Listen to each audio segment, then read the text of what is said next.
Assalamu alaikum. It is customary in the Nation of Islam that we begin each and every single one of our meetings with prayer. So please join us in a position that is most comfortable for you as we open up in prayer. Attention prayer. Surely I am being turned to thee, O Allah, striving to be upright to him who originated the heavens and the earth, and I am not from among the polytheists.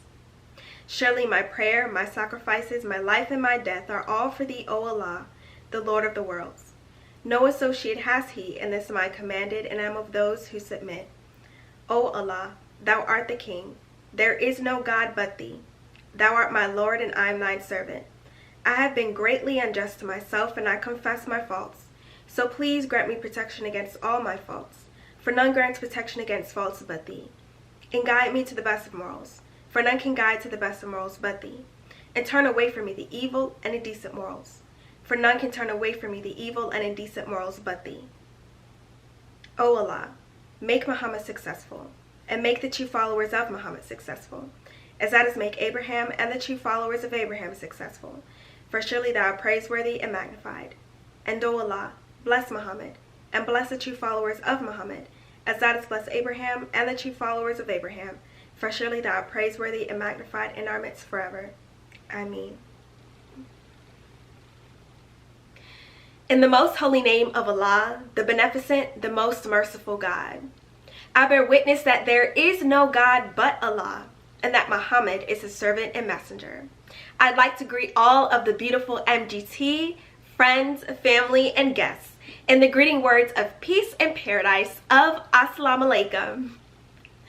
My name is Sister Janaya, and I am a student of the Most Honorable Elijah Muhammad and a student of the Honorable Minister Louis Farrakhan. We are so excited to kick off 2022 with iDENY's New Year Better Me event.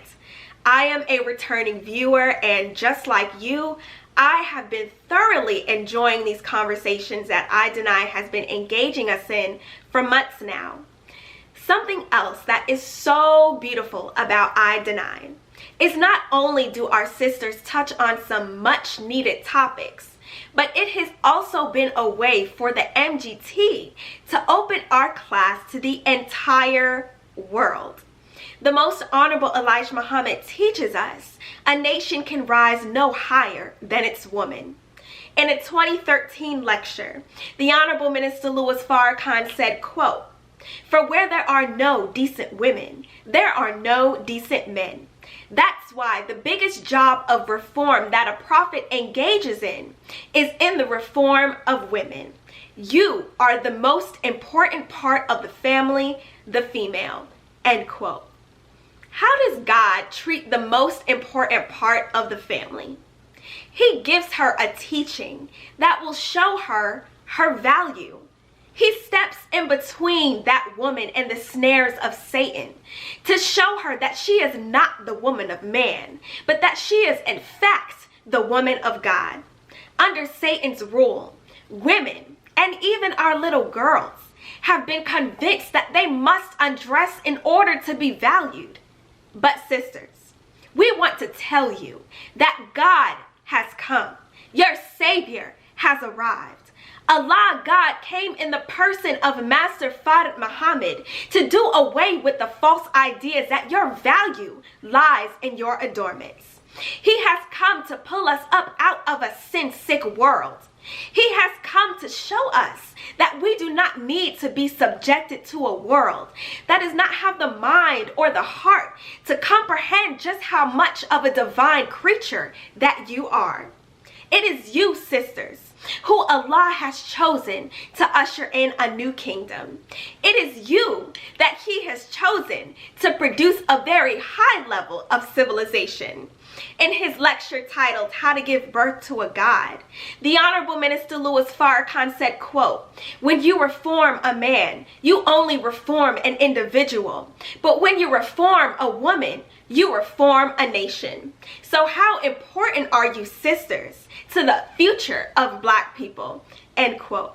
Our God, who so loves the female, who loves us so much, is now getting her familiar with her destiny by presenting to her 7 units to catapult her to the top of civilization. Those units being how to keep house, how to rear our children, how to take care of our husbands, sew, cook, and in general, how to act at home and abroad.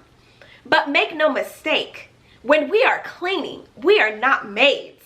When we are sewing, we are not simple seamstresses. Our immeasurable value, coupled with this knowledge, is showing us how to aid in the repair of humanity across the entire planet. This is what we are learning in our class, but it was never meant for us to keep to ourselves. It is too valuable to keep to ourselves. It is absolutely imperative now that we assist in this great mission of raising each woman and each girl to the pinnacle of success, where they can fulfill their God-given purpose. So, before we get into iDENY's beautiful discussion for today, we want to share with you a special surprise that we have been working on for months now. It is just another aspect of our class. And to tell us more about it, I would like to bring on Sister Aliyah Muhammad. All praises due to Allah. Thank you so much, Sister Janaya. In the name of Allah, the Beneficent, the Most Merciful, I bear witness that there is no God but Allah who came to us in the person of Master Farad Muhammad. And I further bear witness that the Most Honorable Elijah Muhammad, he is the living exalted Christ. And the Honorable Minister Louis Farrakhan is the Messiah. As I greet the beautiful M.G.T sisters, friends, family, and everyone who is logged onto this Zoom right now with the greeting words of peace of Assalamu Alaikum. My name is Sister Aliyah Muhammad, and I'm a student of the Most Honorable Elijah Muhammad and the Honorable Minister Louis Farrakhan. I'm a creative member of M.G.T Studios. So, first and foremost, a huge thank you so much to the Honorable Minister Louis Farrakhan for your vision and guidance of providing MGT class for the world. And it's because of your vision and guidance that MGT Studios was born. And I also have to say thank you to our hardworking student national MGT captain, Sister Naima Muhammad, for your love, your support, your guidance in making MGT Studios a reality. Thank you so much. So, you're probably wondering, what is MGT Studios? So, MGT Studios is MGT class for the world. It's a production studio, and the content is geared towards making original, creative, and fun content based on the 7 units given to Muslim Girls Training and General Civilization class.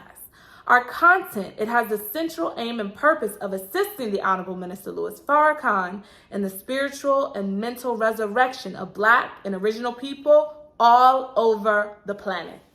So it's our mission to teach, train, and to civilize all of the uncivilized women of the 4,400,000,000 through MGT Studios. So, with that being said, MGT Studios is producing its very first series called Let's Get It Clean. In each episode in Let's Get It Clean, it literally takes you step by step on how to clean every aspect of your home to create a safe, clean, and pristine environment. So what's exciting is that everyone on the Zoom right now, you get an exclusive first look at the first 2 episodes of Let's Get It Clean. So without further ado, I'm so excited to present to you the first episode of Let's Get It Clean, How to Clean a Sink. Enjoy.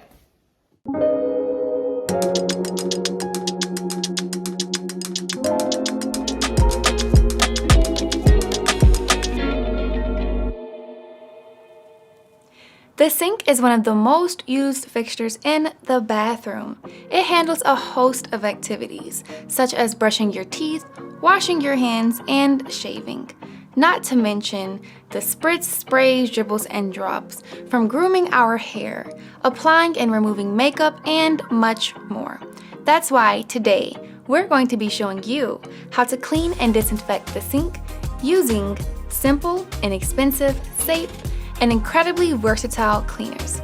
So let's get it clean. Before we get started, I want us to remember the 3 P's when it comes to cleaning. Prepare, pre-clean, pre-treat, and then we clean. So the first step of cleaning our sink is to gather all the materials we need and then prepare it for cleaning.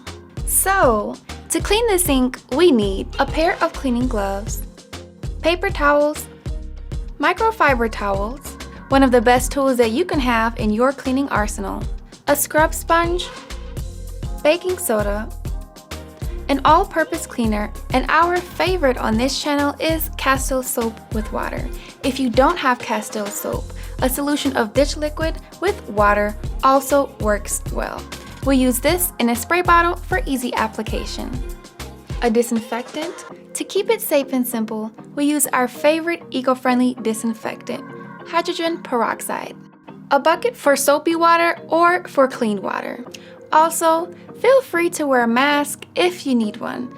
As a reminder, cleaning tools such as gloves, brushes, sponges, and microfiber towels that are used in the bathroom are only used in the bathroom, nowhere else. Now that we have all of our tools, let's get the sink ready for cleaning. Prepare the bathroom by making sure that we have proper ventilation by keeping the door open, opening up any windows, and turning on the ventilation fan if you have one. Now declutter the sink and remove any items that may get in our way. Now we are ready to pre-clean. We have to pre-clean to remove any visible dirt and debris, such as hair and dried up toothpaste. So, put your gloves on and then grab a couple of paper towels and spray some cleaning solution on it and wipe up any loose debris in the sink, such as hair, makeup, toothpaste globs, and other particles. Now, use a clean microfiber towel and quickly dust the counter and cabinets.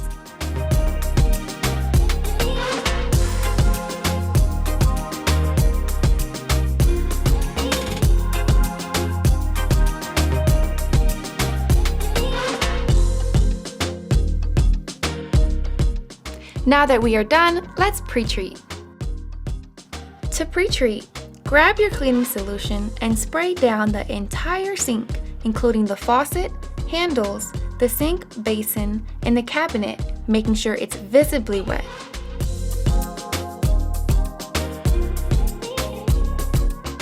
Now, generously sprinkle the sink with some baking soda. Baking soda is a deodorizer and a mild abrasive. It is great for cleaning the sink. Your pre-treating is done. Just wait 5 minutes for the cleaner to begin to break down the dirt and grime. Now that the 5 minutes is up, it is time to clean. To ensure that we don't miss a spot, let's start from the top, work our way down, and all the way around. Grab your scrub sponge and begin scrubbing the sink starting at the top. Use a back and forth motion to scrub the backsplash, faucet, and handle. Dip the sponge in the bucket of soapy water if it becomes dry. Then work your way down and scrub the sink counter using circular or back and forth strokes in an overlapping S pattern. Now, move down into the sink basin and scrub the sides of the basin, working from top to bottom and all the way around. Be sure to scrub the stopper.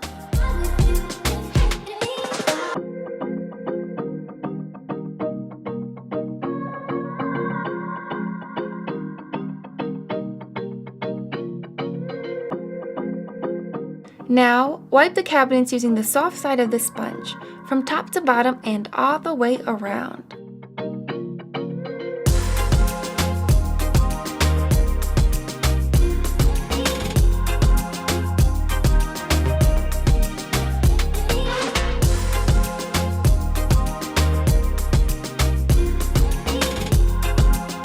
Now, it's time to rinse the sink and cabinet. And rinsing them is pretty simple. Dip a clean microfiber cloth into clean water. Wring it out so that it is damp but not dripping wet. Rinse the sink and cabinet by wiping in the same order it was cleaned, starting from the top and working your way to the bottom.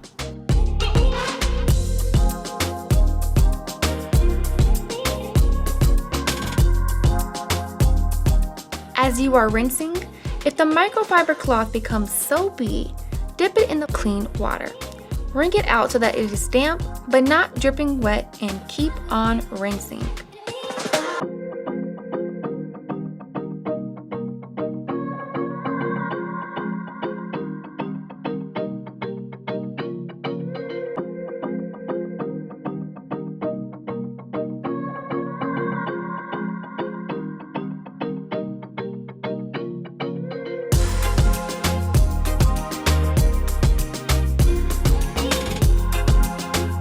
Now that the sink is clean, we can disinfect it.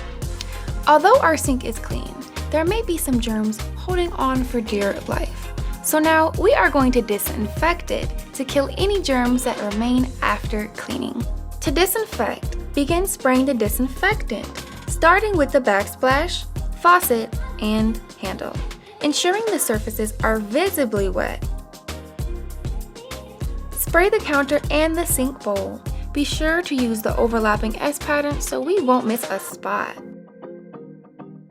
Work your way down and around the cabinets.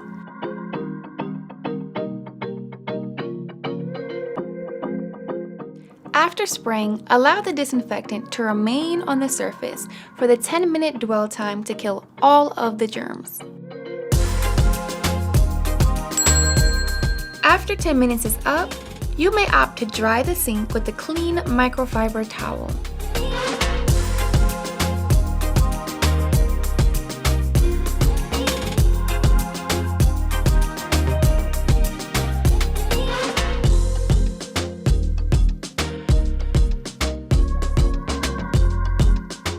Voila!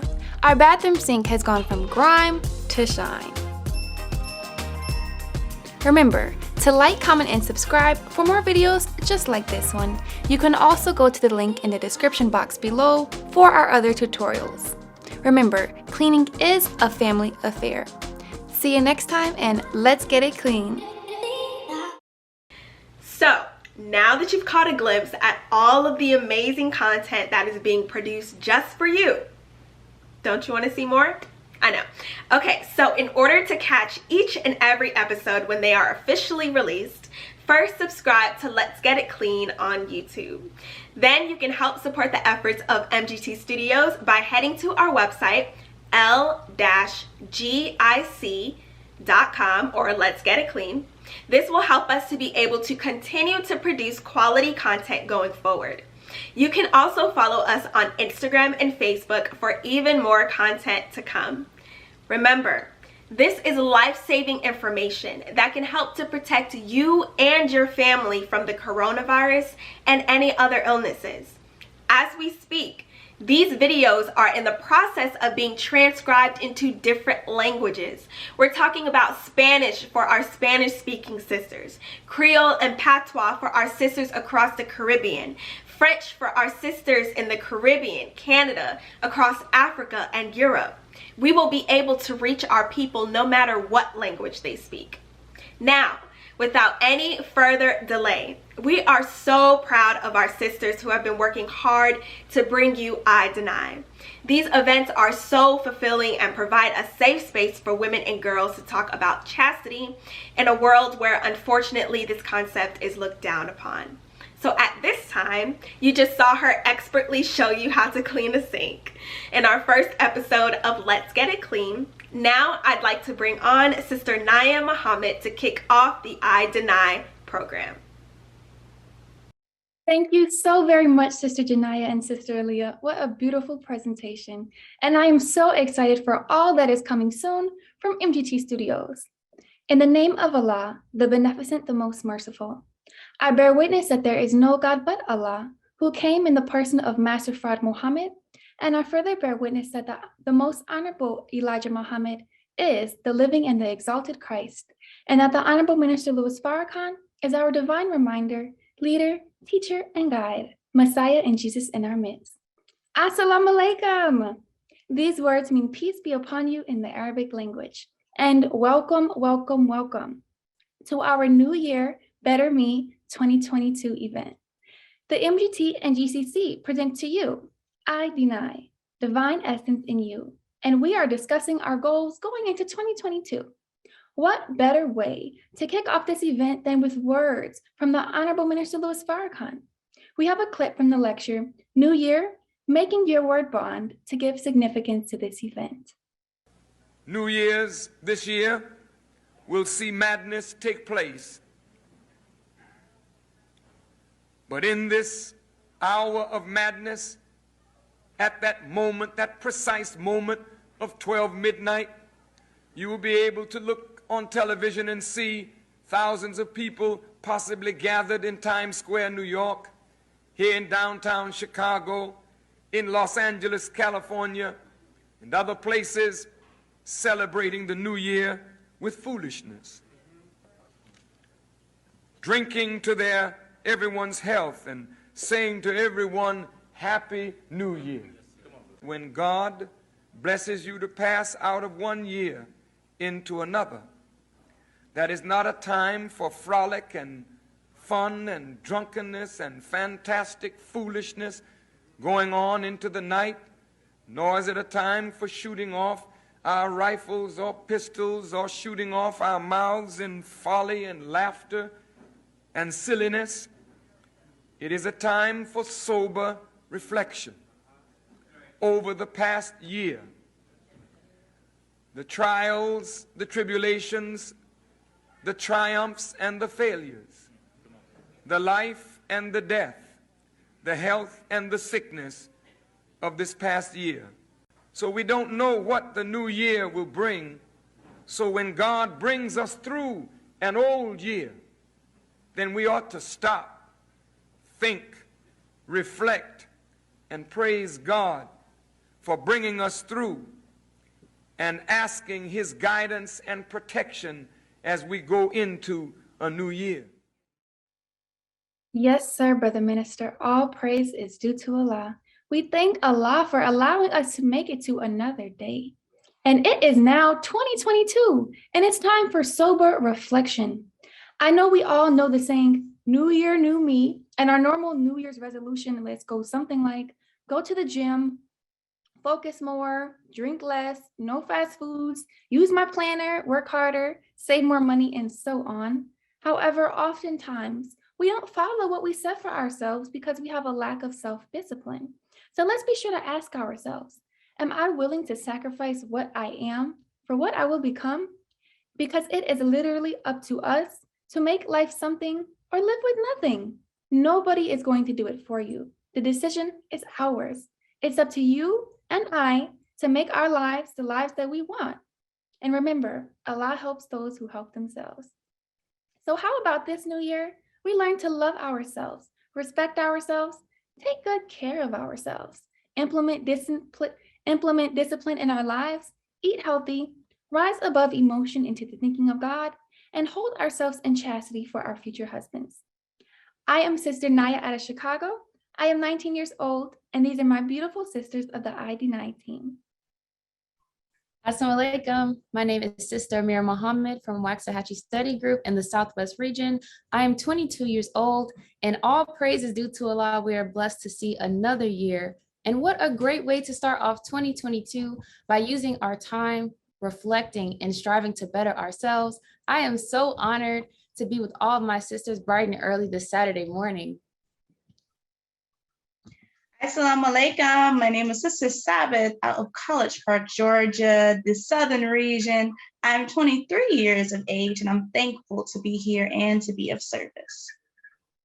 Assalamu alaikum. My name is Sister Medina, 18 years old from the central region. And again, I'm so very, very excited to be here with you all today. Assalamu alaikum. My name is Anora Muhammad. I'm 22 years old and I live in Milwaukee, Wisconsin. And may Allah's peace be upon you all within the new year. Today, we have with us a special guest for the second time now, a great example for us. She's inspiring, intelligent, and loving, and always there for her when you need her. Our sister, auntie, and friend, Sister Aisha Muhammad. She's the Student National Auditing Supervisor of the Nation of Islam and our Sister Captain Emeritus. Thank you so very much, Sister Aisha, for joining us for the second time now today. Yes, and Praise thank be to Allah. Thank you for having me. Alhamdulillah. It's an honor and a privilege. Praise be to Allah. Yes, ma'am, we are honored. Yes, ma'am. And thank you so much to our beloved Sister Kim, who will be interpreting the entire event. Everything will be interpreted. And thank you to our dear deaf and hard of hearing sisters for joining us today. Yes. And we are about to screen share a clip from the lecture, The Purpose of Knowledge, How to Discover Your Gifts, where the Honorable Minister Louis Farrakhan shares a little bit more on New Year's. New Year's is always a time for reflection and not necessarily a time for foolishness. For so many people started 1992 and they're not here in 1993. So when we are blessed to make it through the year, we should spend the last day of the year in reflection over what was and over the hope of what we would like it to be. And with prayer and constant thought on the Creator, without whose power we could not make it, not a day, not a minute, not an hour.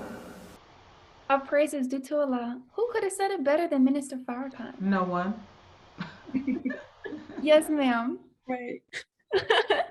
And according to a Final Call article called Our Demonstration of Love for the New Year, Minister Farrakhan said, the first day of the new year should be a day of reflection, a day of prayer, a day of praise and thanks that we were blessed to make it through the last year. Because there are so many of those that we know, those that we love, who started the new year with us last year, but did not know that it would be the beginning of their last year on this earth. So when we are fortunate to be alive, to see an old year go out and a new year come in, for me, that time should be spent reflecting and thanking God for those who touched our lives and sweetened our own presence on this earth, but are no longer present with us. The Honorable Minister Louis Farrakhan asked us, what have you done with the time that God has given you on this earth? And that's just something for us to ask ourselves. Yes, ma'am, exactly. Thank you, Sister Naya. Beautiful words, and of course, beautiful words from the Honorable Minister Louis Farrakhan.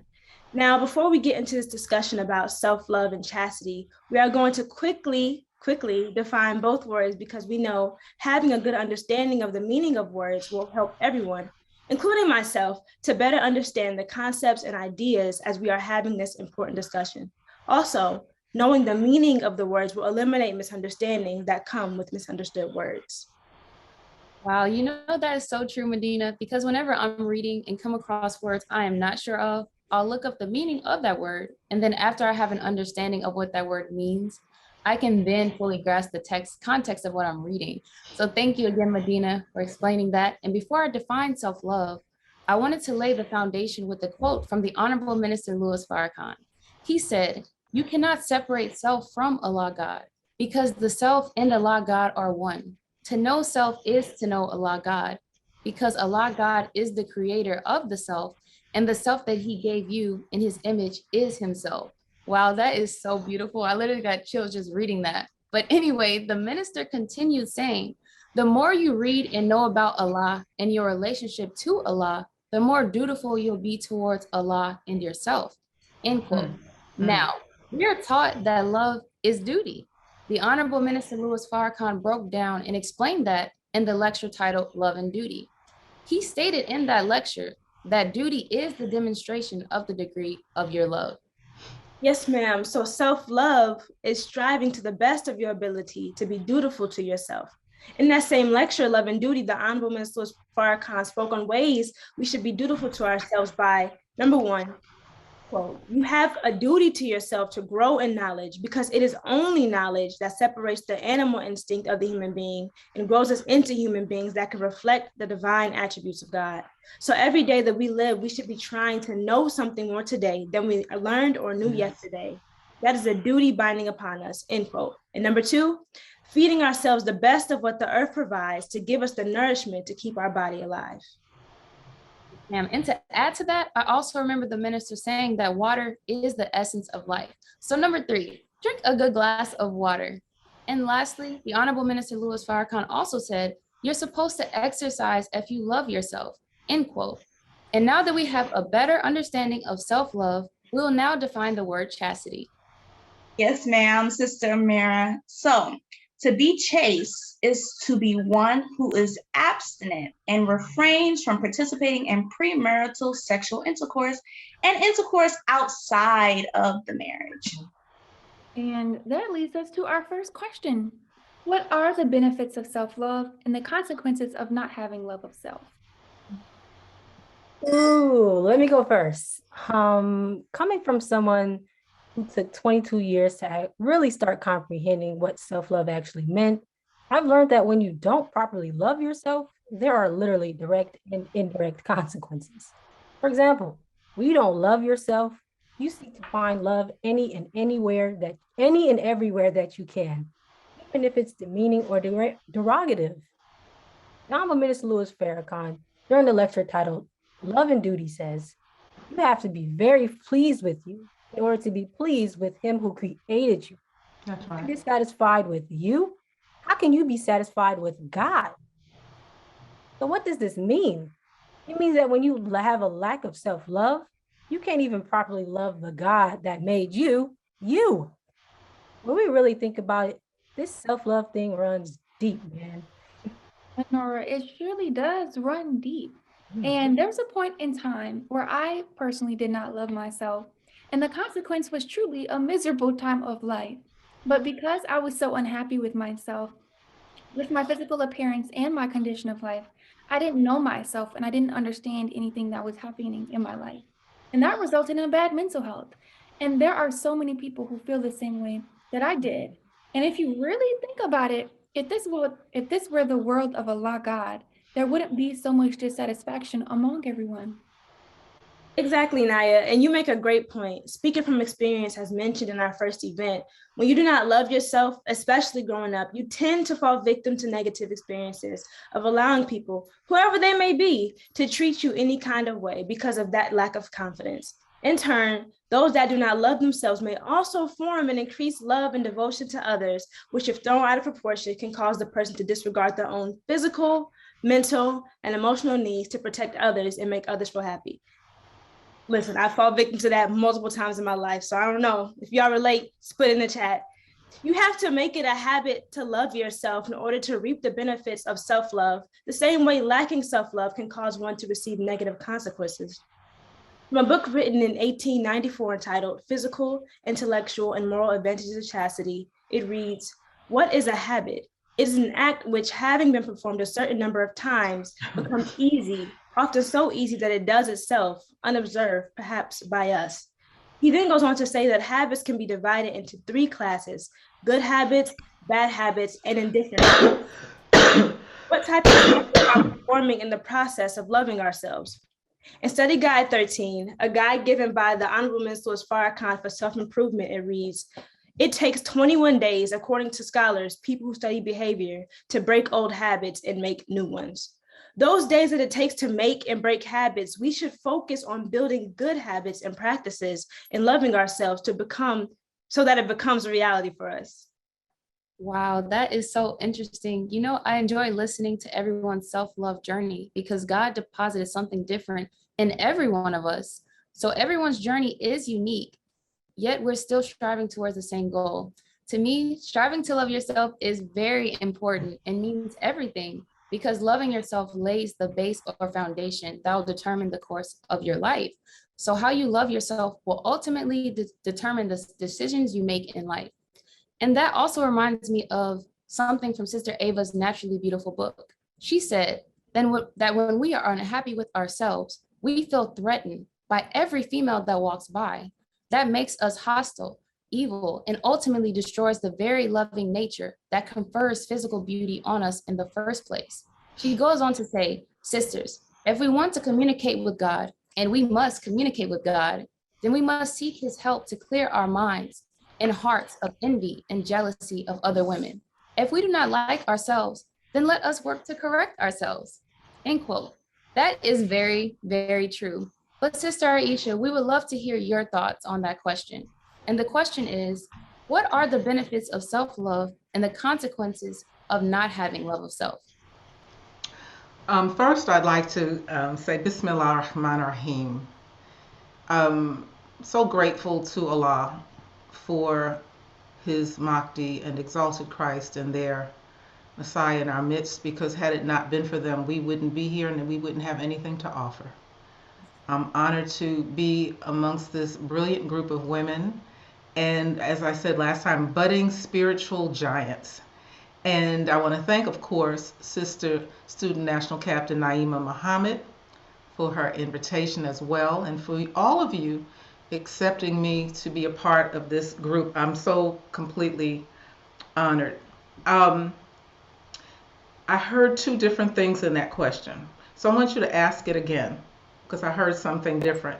It can be answered two different ways. Yes, ma'am. The question is, what are the benefits of self-love and the consequences of not having love of self? Wow. You know, the last time we said some things, and I'm going to repeat a few of those things because a lot of you didn't get an opportunity to join us. So please pardon us if we say something that's already been said. We need repetition because we need help. So I want to begin by saying that regardless of your age, whether you're a young teen or an older woman, this is where you need to be this morning. And we pray that Allah will guide us to say something that touches you and reaches you where you are. So we know the benefits of self-love is freedom, justice, equality. But we don't always know really what that means for us as an individual. Freedom to grow and be what Allah intended, what He has destined for us. I recall reading that Prophet Muhammad, peace be upon him, said, "I felt at ease when once I knew that what was destined for me could not be had by others." So when you understand what your destiny is with Allah, as you're working out your own individual paths, then that gives you peace, and that gives you freedom, and that makes you equal. And so that's the benefit. The other thing is that when we do this and we are on this path, we don't allow anything or anyone to disrupt our progress. We will not allow anyone to interfere with us by trying to talk us off of the straight path. You know what I'm talking about. An evil suggestion and a firm resolution. And we won't self-sabotage. You know, people who get in the way of their own progress, their own development, we won't do that. And we won't be envious or jealous of our sisters, of her intellect, of her skills, her gifts, her talents, or even the fact that she is in what appears to be a loving relationship. Because, you know, everything we see is not necessarily what is. And you know what? We could even admire the beauty in other women. I mean, the physical beauty without feeling some kind of way. You understand? So we marvel at Allah's creation. That's the benefit. Consequences, as I said before, heartache, disappointment, regret, pain, guilt, and in some cases, as I said before, sexually transmitted disease, as well as the psychological impact. I'm just going to repeat this. I hope you don't mind. So we understand that sometimes for those who were not chaste prior to marriage, you start to have comparisons to your now husband. And that's very, very destructive. And that's another part of a consequence of that behavior. Now, as a result, the minister said, guilt restricts. And I quote him, guilt comes as a result of our knowledge of our violations of a standard of behavior. Remember last time I mentioned the fact that there's a report that there are living DNA cells in us from every man that we had an intimate relationship that was not our husband? It says that every time you have a sexual intercourse or relationship with a man, it leaves some level of his DNA. That is so interesting, right? There's no tea you can drink to get it out. You can't go in the sauna and steam it out. But you know, there's another impact. And even if that were not true scientifically, the impact is real that when you have someone who's made such an indelible impression on your life, then you carry them around with you. And that, in fact, could be very destructive to your behavior. I don't know about you, but don't you want a clear conscience? I know I do. You want to be put in a place where your self-accusing spirit is not beating the hell out of you. And it's a good thing to have a healthy self-accusing spirit, right?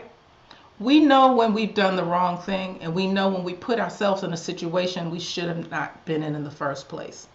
And so some of us really do log on because somebody encouraged us, but we might feel like that does not apply to me. I want to promise you that if you live long enough, and if we are disobedient, we will reap the consequences of the decisions that we make. I'm telling you, as an older woman, it goes with you wherever you go. Praise be to Allah. But we need to go to Allah in sincere prayer, asking His help.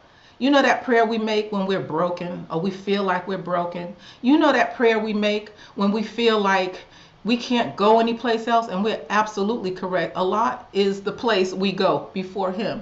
You know that prayer we make when we feel like we don't even deserve to be on the prayer rug. Have any of you ever experienced that? If you live long enough, you might. I pray you never will. But that prayer, that sincere, fervent prayer, that supplication to Allah for forgiveness. And I tell you that every time we do that, we have that conversation with Allah, He lifts us no matter how broken we feel we are. He gives us strength. But we need relief from knowing that we did the right thing, even if we just skated through by the skin of our teeth. So thank you for that question. Yes, ma'am. No, thank you, Sister Aisha, for your response. Praise be to Allah. Praise be to Allah. Thank you so much, Sister Aisha. Thank you, I Sister thank Allah Sabbath. for you. Yes, ma'am. Praise be to Allah. So our second question for this morning is, how does self-love help us to keep chaste? And how does a lack of self-love threaten our ability to remain chaste? You know what? Let me say this, pretty much adding on to what Sister Aisha just said. When we love ourselves in the correct manner, we wouldn't feel the need to seek it by giving our bodies up to random men or settling into relationships that we don't even want to be in simply because we feel as if we would not survive being alone. Actually, according to an article titled The Benefits of Chastity Before Marriage, chastity before marriage offers many benefits, including a decreased chance of psychological damage from expressing intimacy without commitment, freedom from sexually transmitted diseases, and unwanted pregnancies, along with an increase in marital stability and satisfaction. So honestly, a good chunk of our problems as women could be simply solved by us just establishing an unbreakable love of ourselves, which would in return make us desirous of keeping chaste. And that's true. Self-love can only come with self-knowledge, as we are taught by the Honorable Minister Louis Farrakhan. He said, if you don't know yourself, you can't love yourself. And with self-knowledge comes self-love. And with self-love comes self-determination and self-respect. If we had that, then we could start turning things around, end quote. So with that being said, self-love brings us into that self-determination and self-respect. And we cannot do so if not for the knowledge of ourselves and how valuable we are as women in particular. And you know something, these quotes, they really resonate deep. And though we'll be expounding on this a little later in our discussion, from a book I quoted from earlier, it reads, little by little, the thought is being accepted that in some way which we do not understand, that as the body is, so is the soul. That if the body is clean, strong, well-trained, and perfect, the soul will be better for it. That if it is foul and diseased and given up to unholy uses, the soul will be affected unfavorably. The young men and the young woman who will accept this idea of the sacredness of the body will rarely become addicted to those base passions which cause physical degeneration. They'll put themselves under that discipline, which will make the body better, stronger, more elastic, more enduring, and avoid every habit which lowered its tone and vigor. So accepting our value and knowing who we are and what we are allows us to only accept the best because we know and understand that we are the best. As Sister Naya stated before me, a quote from the minister, if you don't know yourself, you can't love yourself. And with self-love comes With self-knowledge comes self-love. And with self-love comes self-determination and self-respect, end quote. Our body and soul are interconnected. So the quality of our soul when burdened and the quality of our body when the soul is free from burden are both very important to take note of. Self-love is key in maintaining that balance. Yes, ma'am, Sister Medina. I just completely love what you said. For me, self-love looks like self-awareness, self-analysis and self-discipline, really, when it comes to maintaining myself towards my highest form, right? So this goes for my married and single sisters. Listen, those urges are real things, but what better way to achieve discipline, as Sister Naya said earlier, for those urges, natural urges or any urge, than by fasting, right? So in section 23 of Muhammad Ali translation, Surah 2, verse 183, it says, "Oh, you who believe," talking to us, right? "Fasting is prescribed for you as it was prescribed for those before you, so that you may guard against evil." The Honorable Minister Farrakhan said, "You can't guard against evil, brothers." He was talking to brothers, but sisters as well, right? "With a weak will." Let me read that again. "You can't guard against evil with a weak will. The only way you can stop doing evil, you have to have a strong enough desire or will to overcome it." How do you develop the will to overcome evil? By practicing fasting. So the Honorable Minister Farrakhan continued on to say, listen to this, it's got me. "When you break the fast, you're not cheating on somebody else. That's right. You're cheating on yourself. Praise be to Allah." He continued on to ask or say, "Well, nobody saw me." And he asked the question, "Did you see yourself? Did we see ourselves?" He said, "Then we miss out on a wonderful opportunity to strengthen your own will." He said your, but I'm going to say our because I'm in this along with my sisters, right? And excuse me, let me read it again. "Then we missed out on a wonderful opportunity to strengthen our own will and to develop the power to resist."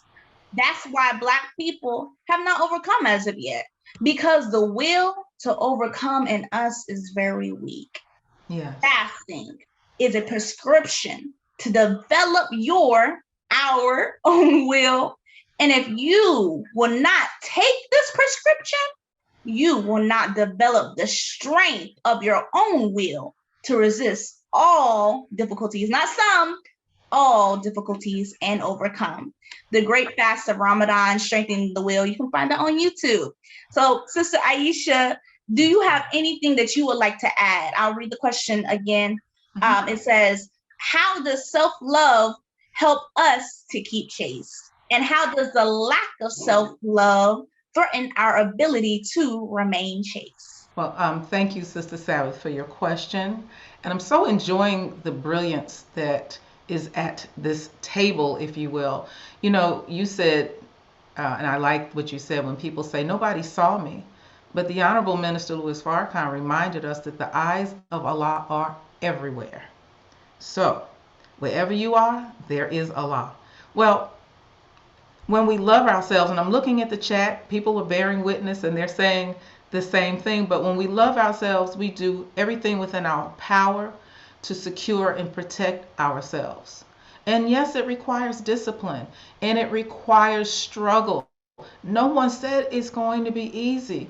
After our last presentation, many of the sisters who texted and responded to our talk said the struggle is real. I know it is. That's why we're on this conversation right now. Nobody said it was easy, and it don't get easier because you turn 40 or 50 or 60. As a matter of fact, it might be a little more challenging, okay? Because we think we're running out of time and we have to make dumb errors and mistakes because we feel like we don't have any other options. And yes, we do.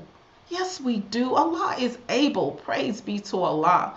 So consequently, we have to use our discernment. We need to look that word up, Sister Medina. our discernment to only allow those around us or to be in our company who love and value us and will who not just approach us from any angle, but will approach us as the women of God that we are. We would recognize our immeasurable value. We would recognize it, us. Because I didn't always recognize my value to Allah. When I came into the knowledge of that, then my behavior changed. I hope you understand. Because I found out like we are the second self of God. What?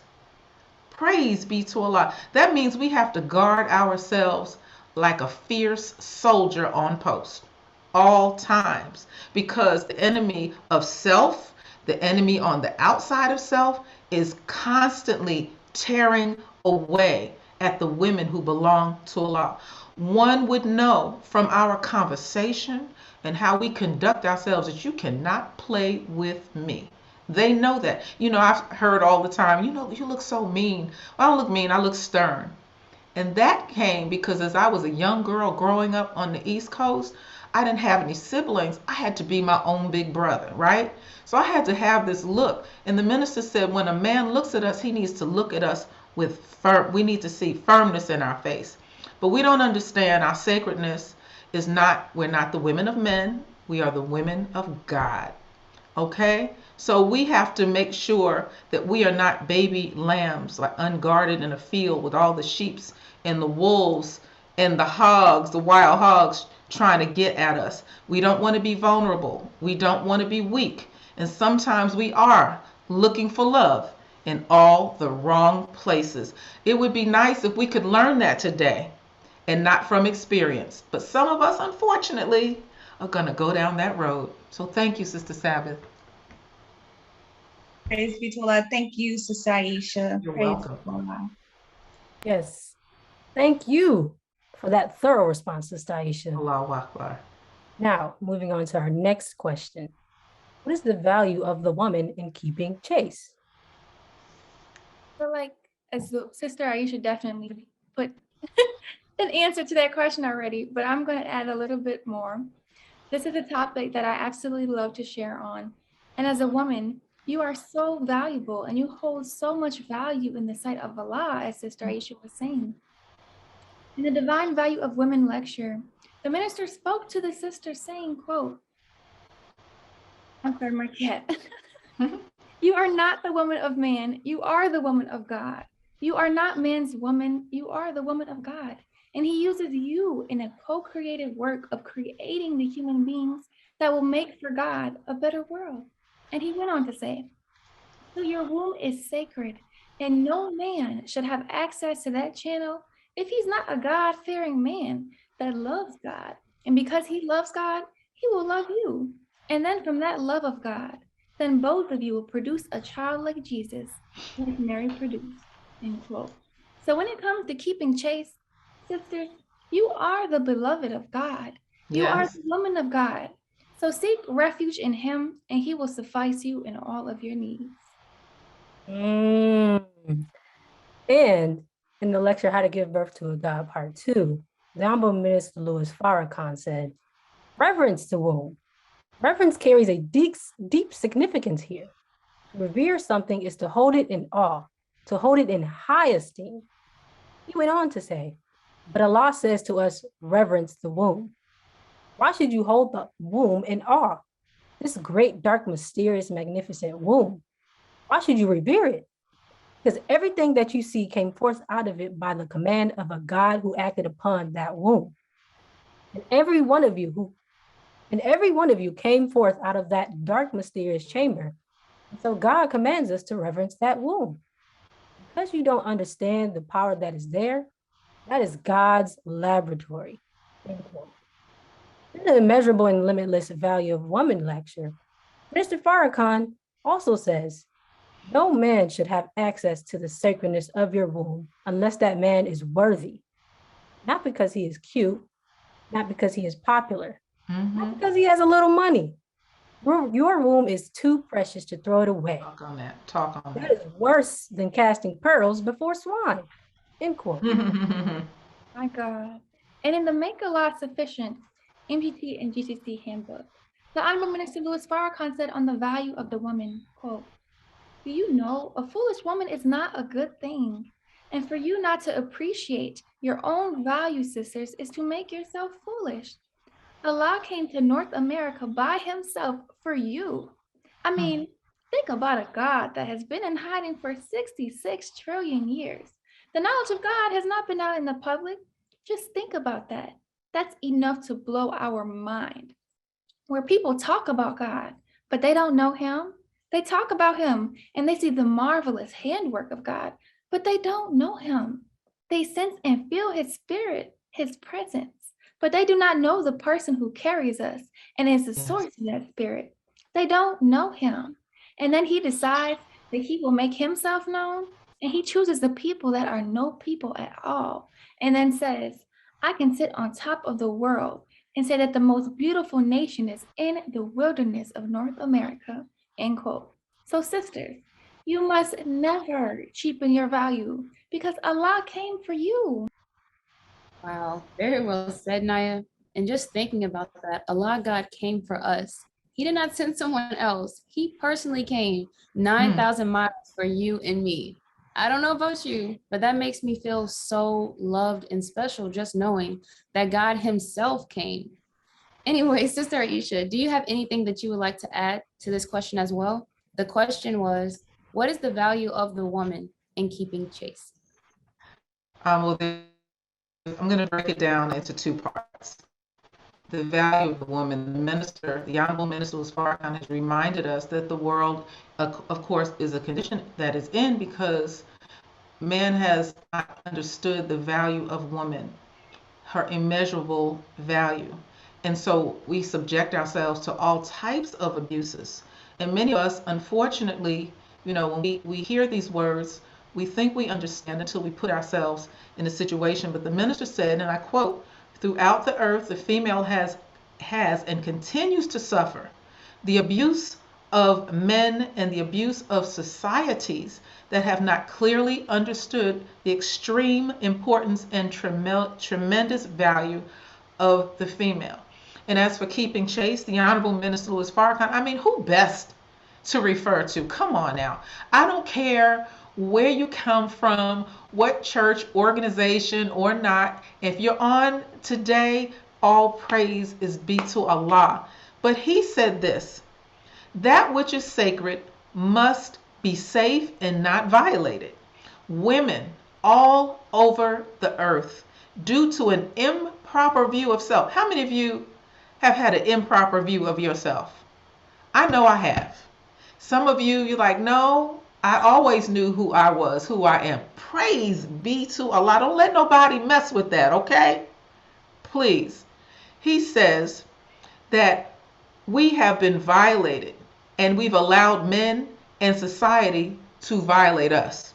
And he's being quoted as this. He says, the female, believing that she is sacred, should never allow herself to be violated, disrespected, and dishonored, and must never violate and dishonor herself.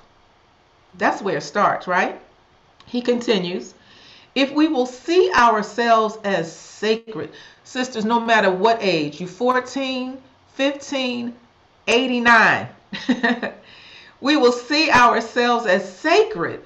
We won't allow anyone to creep up. Ooh, that word, creep up next to us with a good line and a good grasp. So this is me right here saying this. We won't allow anyone to creep up next to us with a good line because they know how to recite the lessons. Oh my God, he looks so good, right, Sister Medina? This is what we say. He looks so, and he smells good, and he has a nice set of teeth. Sisters, don't fall for it. Don't fall for it. We don't want to put ourselves in a condition because we're very surface, very superficial. Anyone who is worthy of us, they got to work for us, and we are worth working for. So hold on to this. This you can't get back. Don't let nobody have access to this except he come before Allah. See, we might say, well, he's worthy. He's a good brother. Well, let's see. There's a lot of good brothers. And Right. everybody that we're attracted to does not necessarily mean that he is the one for us. So be patient with Allah. Wait on Allah and let him direct our path. And that way we will help to honor and protect ourselves. Thank you for that question. No, thank you. That was so beautifully said. So Praise thank you be so to much. Allah. Praise be to Allah. Oh my gosh. I hope, listen, I hope you all are as fired up as I am. Oh Allah, I'm just so thankful for these teachings and the expression Yes, I from my am. sisters. Yes, ma'am. Sister Amira, I love, love, love that question, because for me, keeping chase first starts with our mind, right? And what we feed it. I know that we all have had those days of feeling icky or down, right? But how many times did we choose to do something about that negative spirit? So the more, as a personal testimony, the more I fed myself with answers to all of my questions, and I mean all, through these divine teachings as I'm still learning, the higher my spirit began to feel. Because as a people, as the Honorable Minister Louis Farrakhan teaches us, we suffer from little to no answers for our problems. And to top it off, we top it off by watching and listening to things that don't feed our spirit even more. So this morning, I'm bringing to light monitoring, right? Monitoring what we watch, because this is something that I have struggled with in the past, but I have been able to combat the negative airwaves through the positive airwaves by the grace and mercy of Allah. Final Call Radio, all of our books, right? All of our classes. So the Honorable Minister Louis Farrakhan said in this lecture, in terms of talking about monitoring, in terms of talking about our minds, he said in the lecture, Meeting the Educational Challenge, quote, "Spirit is the energy of life itself. And when you're poor in spirit, that means that the life force of your being is being strangled by another force that's limiting the energy of your being to accomplish what it is that God intends for you to accomplish," end quote. So I have to ask the question, is or has our spirit ever been strangled once? How about on multiple occasions? So he continued on to say in that same lecture, listen really carefully, when we read right words, not just any type of words, but right words, with the right heart, seeking understanding of what we read, the spiritual energy that comes from reading electrifies the cells and energizes the human spirit, end quote. So let's dive into the mind on the scientific aspect, shall we? So Dr. Masaru Emoto, a Japanese scientist, conducted a study lasting many years to see if human consciousness can affect the molecular structure of water. Listen carefully. In his research, he exposed water to different words, sounds like Twitter, pictures, sounds like Instagram, and songs, sounds like Spotify, and then froze the water to examine it on a microscopic level. Watch this. The water exposed to positive speech and thoughts resulted to beautiful crystal formations. And lastly, listen, the water exposed to negative speech and thoughts gave ugly crystal formations. When I tell you, upon researching this, I saw the water literally began to die. So think about the fact that our bodies are 75% water. So the words we feed on are most imperative. I remember in Having to Live, it said that it doesn't matter how well you eat, when our minds and thoughts are jacked up, it counts as a counter effect, right? So we're taught that, and remember, the Most Honorable Elijah Muhammad said it first in 1930. So we're taught that it takes 8 minutes and 20 seconds for blood to circulate around the body. So in closing, this last quote comes from the Honorable Minister Louis Farrakhan in Restrictive Laws of Islam, is our success book under the section entitled The Brain. So when the blood gets to the brain cell, the brain, if you put the right thought in the mind, increases the energy output of the cell of the brain, end quote. So I say to sisters, as I am too in this struggle, striving for perfection, let us look deeply and carefully and think about the effects of what we watch and lend our minds to. Yes, ma'am, Pastor Sabbath. No. Wow. No. Drop a comment below if you got something from that, because I definitely did. Now, Sister Aisha, we have a question for you. Yes. In regards to self-love, what specifically are the impacts and the consequences we now face as a result of us not having the proper love for self? And how should we deal with that reality? Well, it's very interesting. We have to look at what is that root of it for us. Where does that come from? The family dynamics is so interesting. The community, the world, the society that we're in has really had such a horrible impact on us. And we go through life, we look like we're good because we wear the right clothes and we get the right lip gloss and we got the right jewelry, but we're struggling because we really don't understand who we are and whose we are. And so the consequences of that, it puts us in a terrible state. There's a sister friend of mine, she always says, we're about to put ourselves in a situation.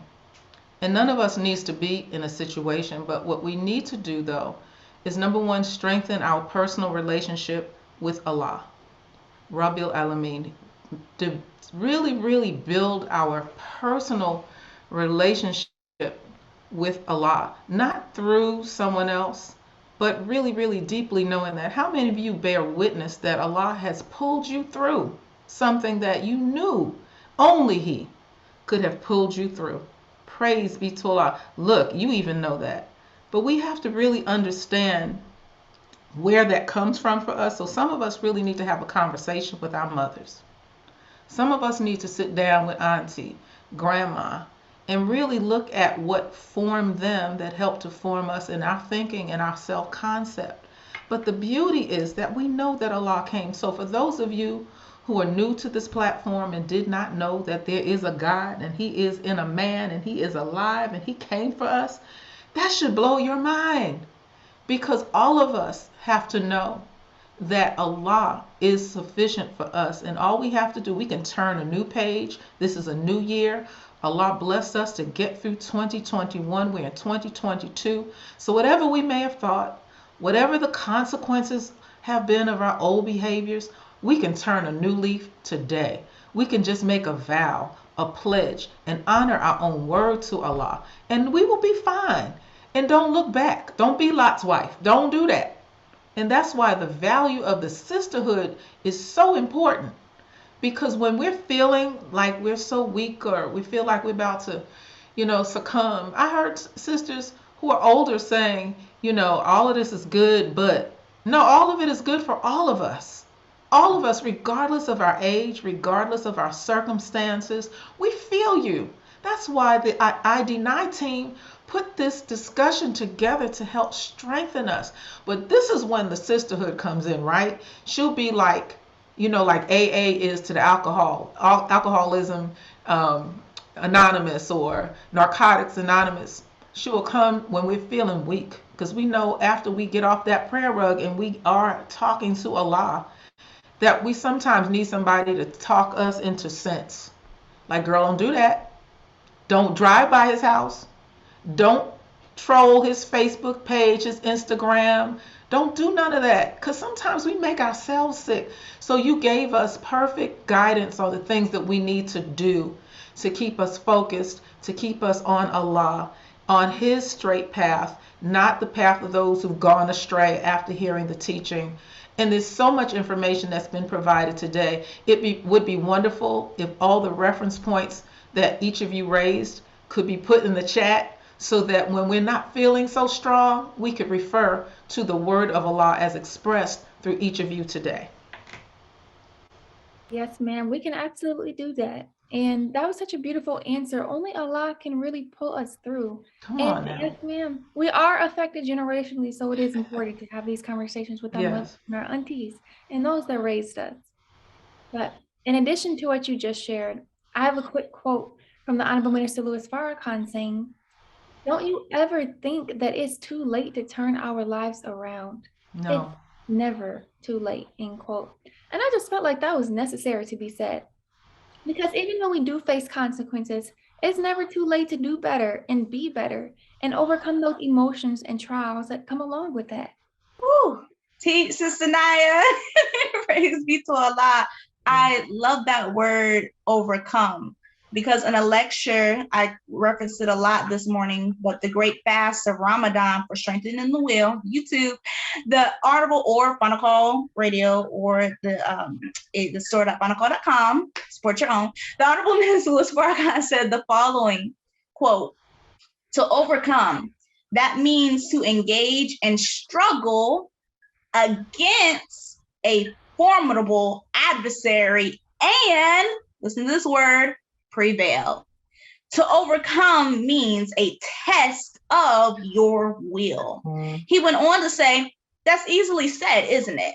It's very difficult to do.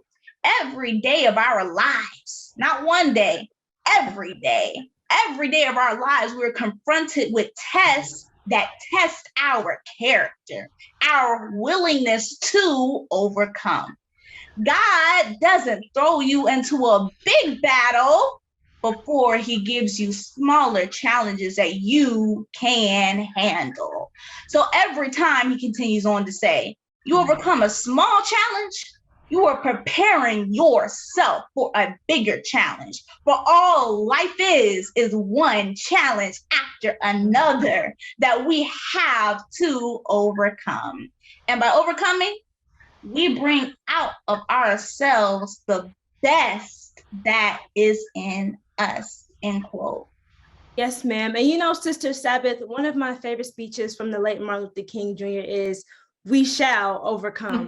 we have to have that redemptive spirit, of course, in the bringing about of a new world, but also bringing about a new us. We shall overcome all difficulties because we know that Allah does not put on any soul a burden that we are not able to bear.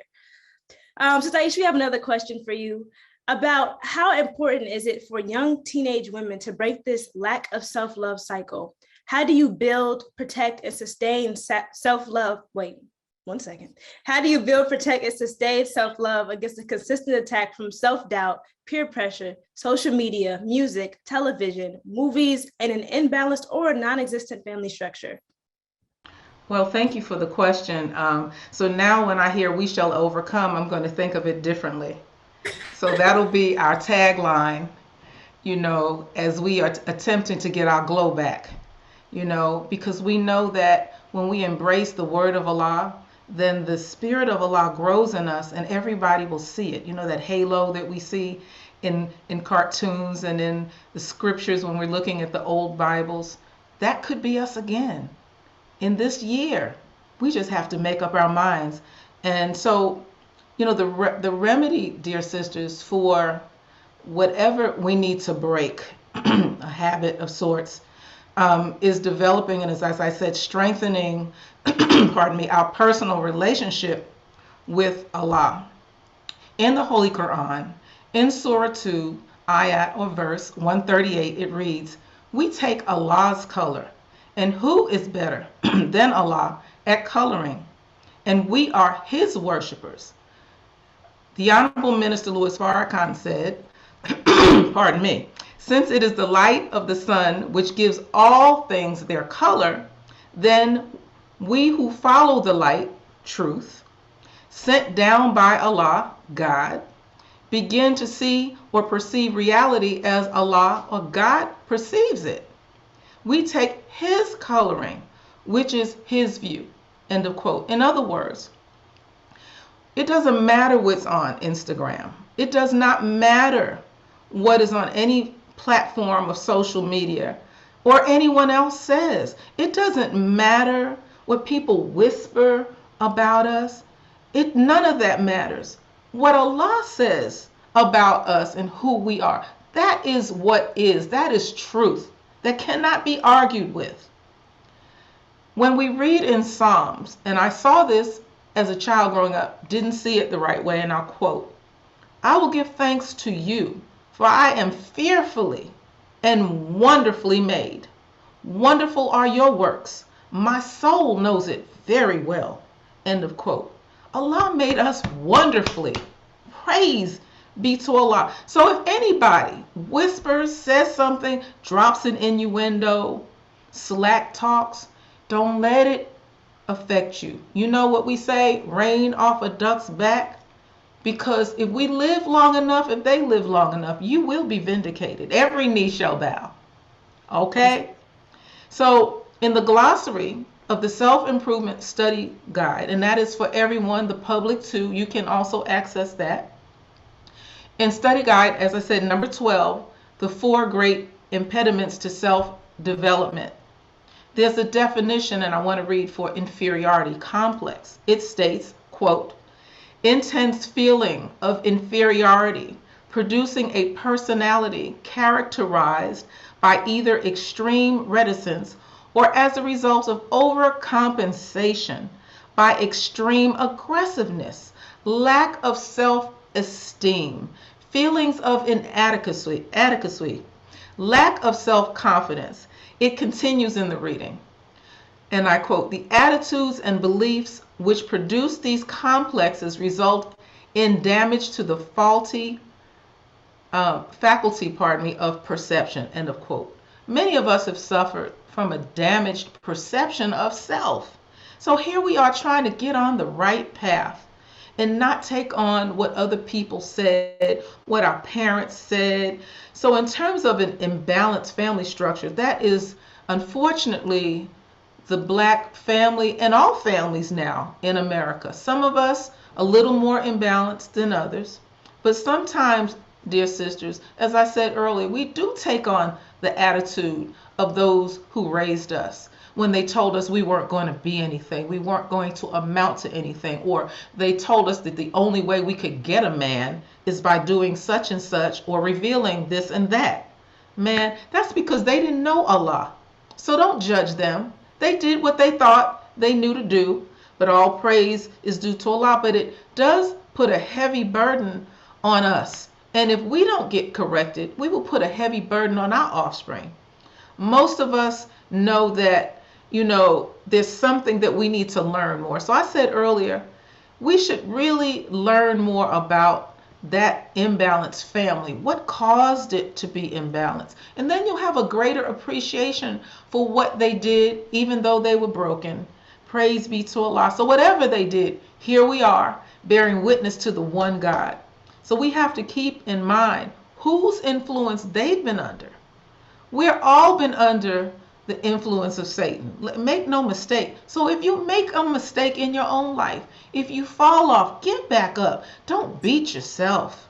Because every day that we get, it's a new day, it's a new chance, it's a new opportunity. And some of us have done some things that Allah brought us through and we didn't even think we deserved to be here. But here we stand. So every time I look at you and you invite me to be on this platform, this is your platform.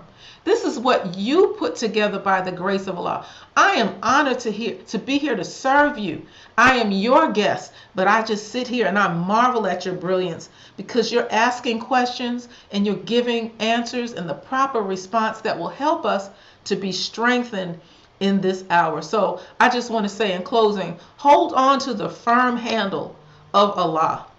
It never breaks. It is we who break away from Him. Let no one or nothing form your opinion about yourself other than Allah.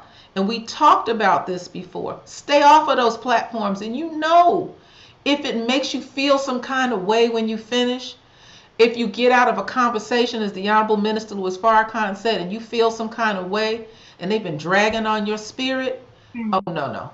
Get thee behind me, because it is destructive to our own perception of self and our own self-image. Thank you. Wow. Thank you, Sister Aisha. Oh, Allah. I know I've said it before, but I'm so thankful for these teachings and the expression of these life-giving teachings. I have to humbly say, I thank the Honorable Minister Louis Farrakhan. I think I can speak for the rest of the iDENY team when I say that, because it was he that said if they can have a denial program.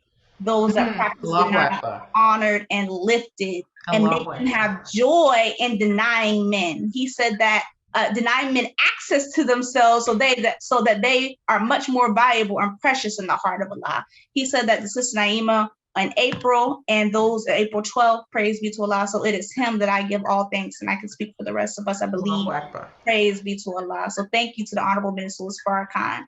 To add on to what Sister Aisha beautifully shared, the Honorable Minister Farrakhan said in Closing the Gap, he said, beloved brothers and sisters, as we look deeper into ourselves, we must not fear what we see. It goes along beautifully with what she said.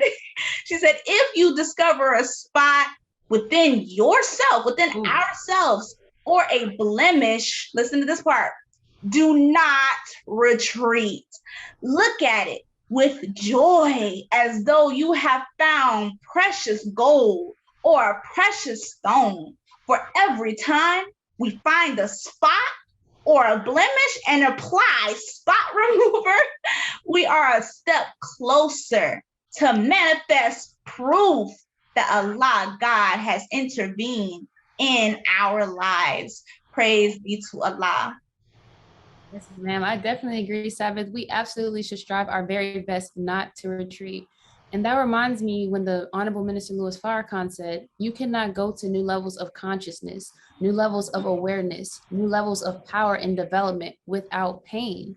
If you shrink from pain and won't face the pain and face the difficulties, you will never evolve to the people that Almighty God intends for you to be, end quote. And that brings me to my next point. So we put a list together that we want to share with everyone. This list is ways to help us to keep chase, love ourselves better, and implement self-discipline, and just be better overall. Yes, ma'am. So number one on that list, we need to pray more. In the book, How to Take Care of Our Husbands, the Honorable Minister Farrakhan is quoted saying, and that's why as an MGT, you can't miss a lot of prayers. You and God have to walk tight. You didn't hear me. They say a man gets it from God, then he gives it to the sister. No, I'm telling you, sisters, you got to walk with God in order to do what God requires of us today, particularly the women. You got to walk with God. End quote.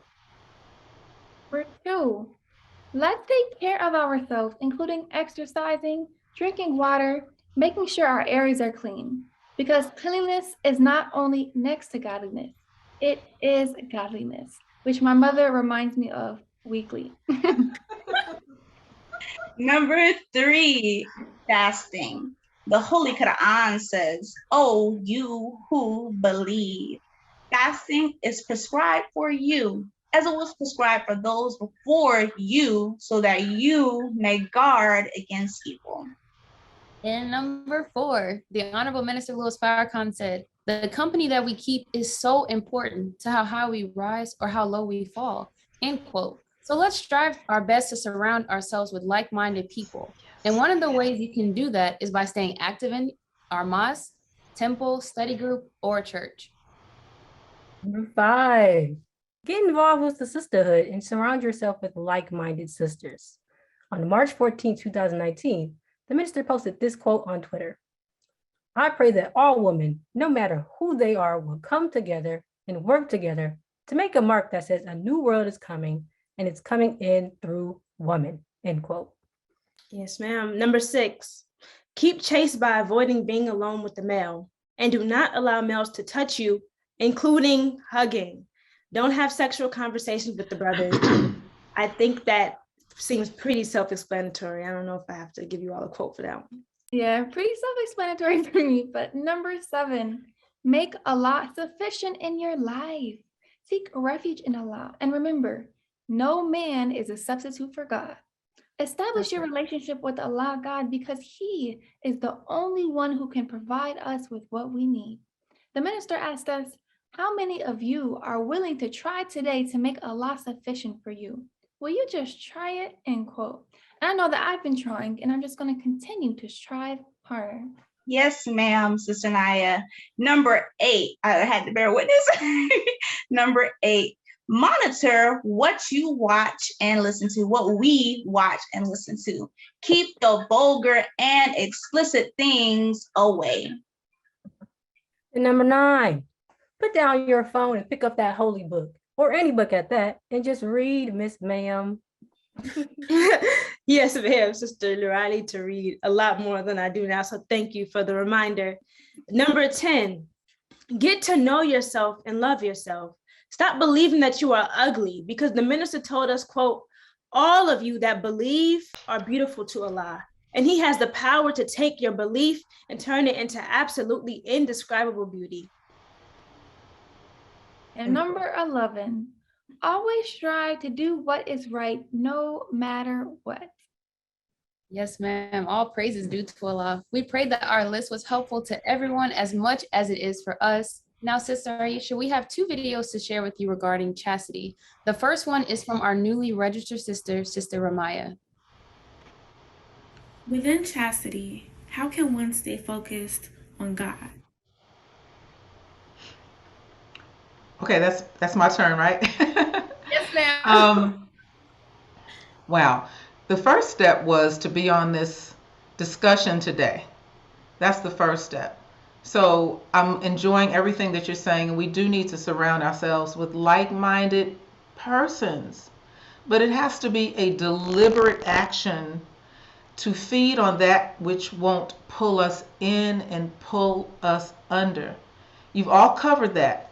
But also as a sister was texting me, like, when did you get to be the older woman? Okay, there are a lot of terms we could use to make us feel better, mature, whatever. But, you logged on today because you wanted to find something that would help you to be strengthened and focused on Almighty God, right? Now, you didn't tune into, Sirius Radio or put some music in. You could have, but you came on today. This has to be a conscious action on all of our parts. So when you're striving to be acceptable to Allah and stay chaste, sisters. Look, stay chaste, sisters. Got to say that. Once you've made up your mind, then you do have to be in the company of others who also made up their mind. They won't be an enabler to you. Telling you things like, all things being real, sister, we don't know how much longer we going to be here. Girl, you've been patient. It's all right. Well, ain't nobody perfect but God. You don't need to be. You're only human. Stay away from them. Stay away. Block them in your device and stay away from people who aren't striving to be pleasing to Allah. I'm not saying we're perfect. Again, we do fall down, but we do what? Get up. And you want to be with people who won't judge you when you do trip. They help you, stand you up on your feet by the help of Allah, by His grace and mercy, with His permission. And you keep moving forward. That's what women do with women, okay? Sometimes, I'm telling you, I'm listening to my playlist of one that my wonderful 22-year-old daughter shared with me. And I'm just driving along, and all of a sudden a song comes on and a feeling comes up. I'm like, no, we're not listening to that today. Because songs can take you to some place. You know what I'm saying? So what do? I put on Final Call Radio. You cannot go wrong with that. And I'm in the car, loud, so uncouth, so uncivilized, bearing witness to the oneness of Allah expressed through His Messiah. And I'm like, go ahead, Farrakhan. Teach on that. And if I could, I let my windows down just a little bit, and then I'm quiet. I let him teach us. It's a beautiful thing, though, that is written of the M.G.T. And I just want to share this with you. That he would come and end our suffering and relieve us of the burden of our sin that makes us ashamed for our sins that are to be forgiven and thrown, as the Honorable Minister Louis Farrakhan said, into, you all notice, the sea of forgetfulness. I thank Allah for that. See, ooh, I got some stuff in there. I got some stuff in there. That's why I'm talking like this, because I know I'm trying to be that post. Like, no, don't go down that road. Stay focused on Allah. Don't do that. Don't look over here. Don't look in his eyes. Sister Naya, you've reminded us. Look away from him. Because the eyes are the what, Sister Naya? The window to the soul. No, don't do that. Praise be to Allah. Now, Allah knew when he came, when he chose us, what he would find. So that's for you. You know, as the minister said at the Million Man March, say your name right here. That's for say your name. And me too. His aim is to save us from our sins and to present us to the world spotless and without a blemish. So after sincere prayer, and that's what I said earlier, when the sisterhood steps in. You know, we really, really need to develop relationships that we can call on each other and say, even if it's a text, I'm feeling a little weak. And we say, sister, focus on Allah. You know, we say make Allah sufficient. Some of us haven't really realized what that is, but Allah is when there is nothing else. He never fails us. You know what? We need a 1-800 iDENY hotline. That's what we need. So I can call up, text in, and we got a whole panel full of people. iDENY hotline, how may I help you? He said, I can't. I'm feeling a little weak. I saw bro, he's so fine. I can't. And he said the right, no ma'am, sister, in surah such and such. And then we start reading the word of Allah, which brings life into us. And we have to think, what would Farrakhan say? Right. What would Farrakhan do? That will keep us straight. So we know that Jesus is interested in our soul. He's not interested in the accoutrements. It's nice that we look well, but what he's interested in is the renewal of our minds. Here we are, the first day in 2022. We can be renewed again by his grace and mercy, not from some external force, but it comes from the inside. The Honorable Minister Louis Farrakhan reminded us that the most honorable Elijah Muhammad has taught us that we cannot bring in a new world, a new year, and new behaviors, except that we accept a new idea that will give us a new way of thinking. So I just want to say, don't let these headpieces fool you. I didn't fall from a cloud. This is something that I'm so happy about, because Allah gives us, again, his coloring, and his coloring is the best. So that's what we need to do. Just stay focused on Allah and tell yourself. Sometimes we gotta say, look, Satan, get thee behind me. And we gotta talk to ourselves. Whatever your name is, say, stay chase Aisha, stay chase Medina, stay chase Ramaya, stay chase Halima, stay chase girl. No ma'am, don't do that. And tell Satan to go to hell. So you may have gotten me once, tell him, but I'm done. You will not get me again. And you sisters, I have to say this. You have to delete Satan from your contacts. Whoever that is, whoever represents him, and delete him from inside of you. You hear me?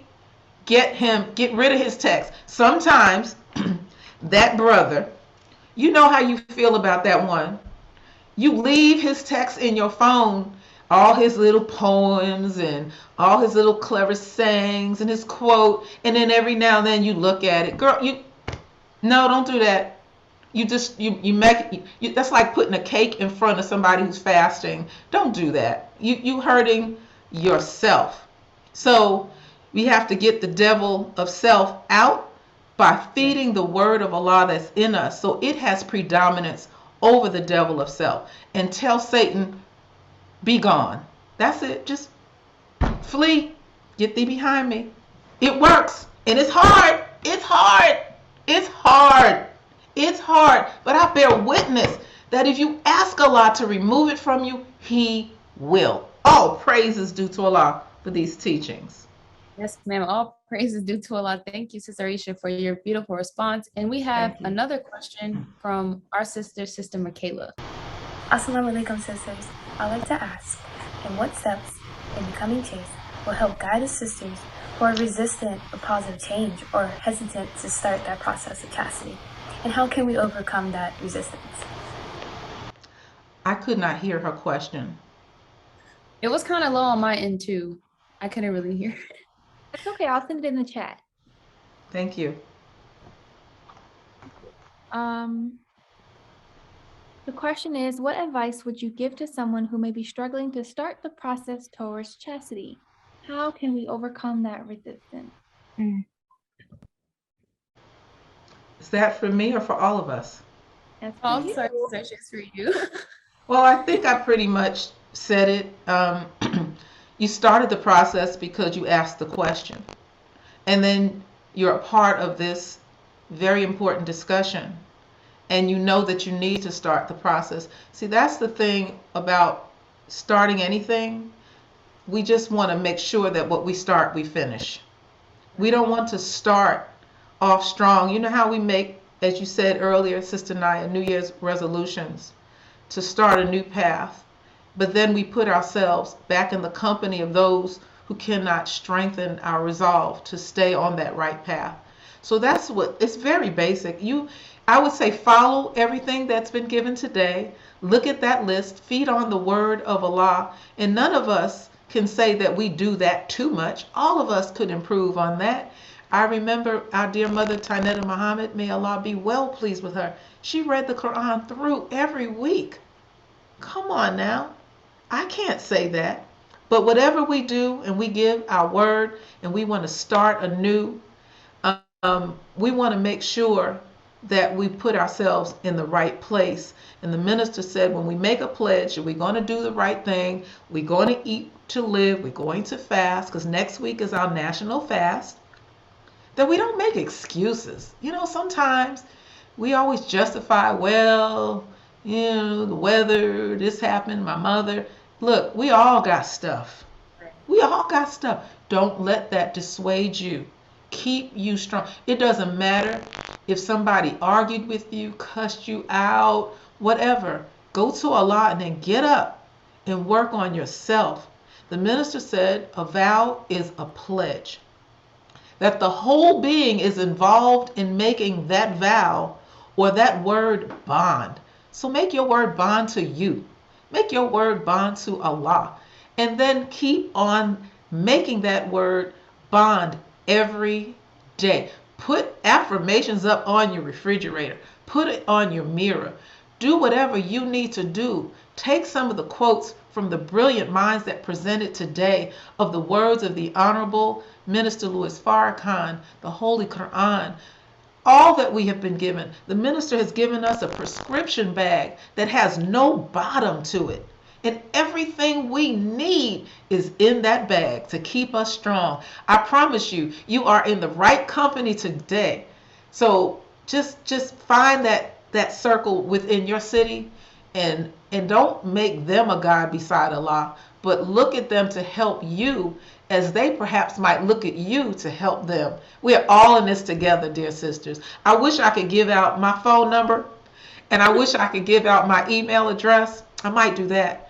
Because if sometimes we feel some kind of way, we don't want to talk to people who are directly connected to us in our cities because we're very private. And we need to have conversations that are uncomfortable sometimes. And we need to have real talk, real words, and express ourselves in a way that people will not judge us, but they will help us along to be strengthened as good followers of the Honorable Elijah Muhammad, good Muslims, good women who believe in Almighty God. That's all. That's it. That's what I would say. Praise be to Allah. Alhamdulillah. Praise be to Allah. Yes, ma'am. We absolutely have to work on ourselves and use all of the resources that we have. Thank you. And sisters, it is never too late to do better, live better, and be better. The Honorable Minister Louis Farrakhan told us to quote, ask Allah God to beautify your heart by bringing it closer to Him, end quote. So we have to look and try to develop the gift of God within ourselves. We are amazing and can do absolutely anything that we put our minds to. So let's also continue to, or start to hold and maintain ourselves in our chastity for Allah God. All praises due to Allah. That's right, Naya. It's never too late. And no matter where we are in the spectrum, Allah loves you. He is here to save us. So no matter what we're going through, just know that Allah is sufficient. There are some words that I strive to remind myself daily from the Honorable Minister Louis Farrakhan's Beethoven Concerto. He said, when you have hard times in your life, don't look at it as a negative thing. That's right. Embrace adversity, because through adversity, you'll create more and more and find out more and more about who you really, really are. End quote. Praise be to Allah. You know, Minister Ava during our first event said, the beginning of your self-love is examining you, analyzing you, and correcting you. Each thing that you discover about yourself makes you fall in love with yourself because Allah made you.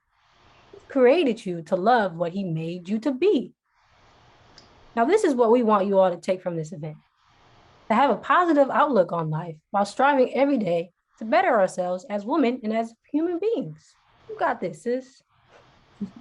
Thank you, Anor, for sharing those uplifting words from Sister Ava. Well, my sisters, I really enjoyed being with every one of you. I do hate to say this, but we are approaching the end. However, please stay tuned via social media for upcoming and future events. I pray that you truly enjoyed yourselves and our representation of the Honorable Minister Louis Farrakhan in the Nation of Islam. I pray that something was shared today that uplifted and encouraged you to strive to apply those principles into your daily life to help you do better today than yesterday. Yes, ma'am. And before we close out completely, we are dropping a really brief poll for you all to fill out. It's just one question. So as that comes on your screen, please, as it comes on your screen, please complete that and sit tight because we have a few more things to share.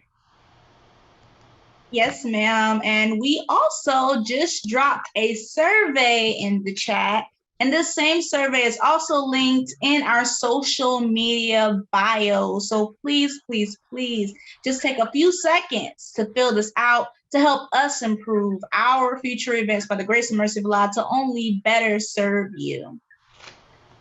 And when you're finished completing that survey, again, only just a few seconds, be sure to follow iDENY on social media at Divine Essence NU displayed on the screen. And are all the names of our social media accounts, and our social media outlets are also being put in the chat as we speak.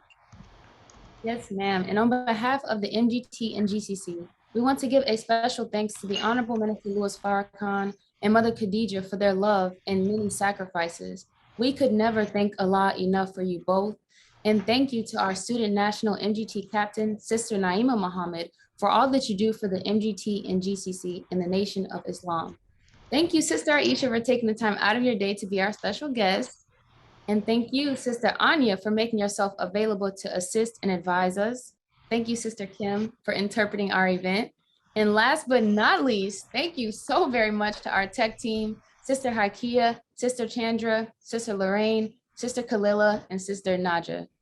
Even though you're not visible on the screen with us, we greatly appreciate you working behind the scenes to help ensure our event runs smoothly. And all praises due to Allah, it absolutely did. Praise be to Allah. Yes, ma'am. And thank you again to our amazing interpreter, Sister Kim Muhammad. If our audience would like to show their appreciation for the ASL interpreting, you may donate through Cash App using hashtag $access my ASL. You can reach Sister Kim for questions about classes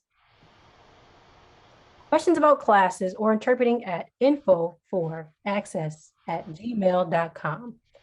Displayed is her flyer. And thank you so much, Sister Kim, and may Allah continue to bless you. I pray that we all stick to these goals that we are setting for ourselves now and continue to strive to be the best possible version of ourselves. Let us be beautiful in the sight of Allah. And a reminder is always a blessing. So here is a reminder. I got this off of Instagram. When you forget Allah, you forget yourself. When you lose Allah, you lose yourself. Yes. When you ignore Allah, you are ignoring yourself. Thank you all for tuning in today. And thank you again, Sister Aish, for being with us today. Thank and for you. the hard work and dedication to our nation. All praises due to Allah. Thank you, thank you, thank you for this opportunity we're being given, and it's a privilege to have this opportunity to submit our will to do Allah's will and come into favor with Him is our goal. Thank you so much. Praise be to Allah. Yes, ma'am. It absolutely is a privilege, and it is never too late to be chaste as well. Just have to add that on there. May Allah continue to bless you all. We're going to screenshot a picture really fast of us after Anura gives a countdown. And then after that, it will be followed up by Sister Aaliyah continuing this amazing M.G.T class session. Thank you. All right. Is everyone ready? Y'all ready? Yes, yeah. Oh, wait. Okay, yes, I'm ready. All right. 3, 2, 1. Assalamu alaikum. Assalamu alaikum. Wow. Thank you, iDENY, for such a wonderful event. And a special thank you to Sister Aisha Muhammad for your words of wisdom and guidance based on the teaching of the most honorable Elijah Muhammad. I just feel more inspired to be a better me, especially at the start of this new year. So all praises due to Allah. And I hope that everyone on the Zoom did not forget, as we mentioned in the beginning of the presentation, we promised to share 2 episodes of Let's Get It Clean. So without further ado, I would like to present to you episode 2 of How to Clean a Sink. Enjoy.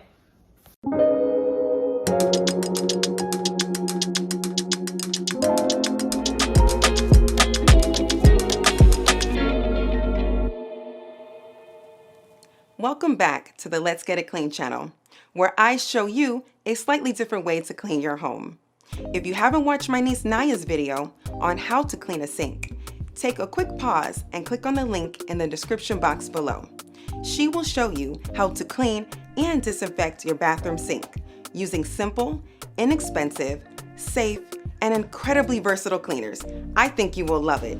While her method is flawless, it does have a few extra steps, and that's where I come in. In this video, I will show you how to clean your sink using different cleaning products and a slightly quicker method.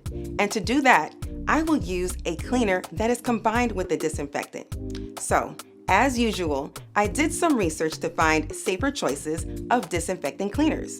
Some of the websites that I used to help me in my research were EWG.org, and I checked out their ratings on various disinfecting cleaners and chose a product with a good rating, and EPA.org, and I looked for safer choice cleaners. So today, the disinfectant cleaner that I will use has lactic acid as the active ingredient. Now, let's get it clean. Whenever we are cleaning the bathroom, I want you to remember the 3 P's before we clean. Prepare, pre-clean, pre-treat, and then we clean. The first step of cleaning our sink is to gather what we need to clean and then prepare it for cleaning. So to clean the sink, we need a pair of cleaning gloves, paper towels, microfiber towels, one of the best tools you can have in your cleaning arsenal, a scrub sponge, a small brush or toothbrush, baking soda, Castile soap, which is a powerhouse cleaner and our favorite cleaner on this channel. If you don't have Castile soap, use dish soap, a disinfecting cleaner, and the one we are using today has lactic acid as the active ingredient, a bucket for soapy water and/or water. Lastly, feel free to wear a mask if you need one. So, in Naya's video, she cleaned the sink first using Castile soap and water, and then disinfected it with hydrogen peroxide. In this video, I will use a disinfecting cleaner, which will allow me to clean and disinfect at the same time. This will help save time while getting the job done. For more information on the difference between cleaning, sanitizing, and disinfecting, click on the link in the description box below. So for this sink, I will use a disinfecting cleaner that has lactic acid as the active ingredient, which is the substance that will kill the germs. Now, let's air out the bathroom. Keep the door open and turn on the ventilation fan. Next, declutter the sink by removing everything that's on and around the sink.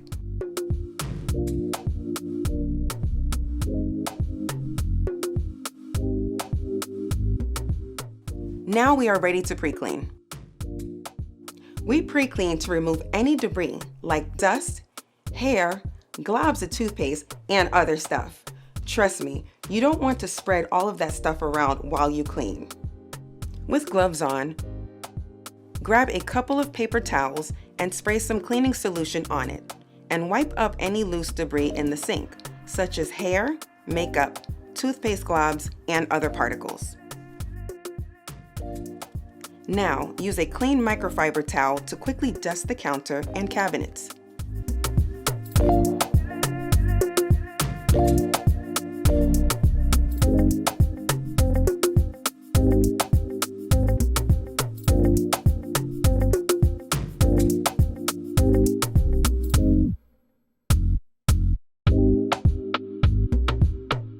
Now that we're done, let's pre-treat.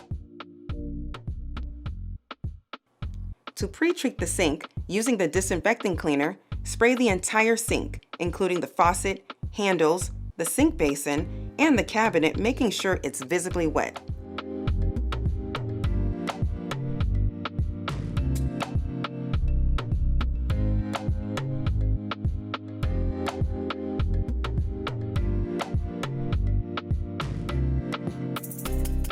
Now generously sprinkle the sink with some baking soda. Baking soda is great for cleaning the bathroom sink because it's a deodorizer and a mild abrasive.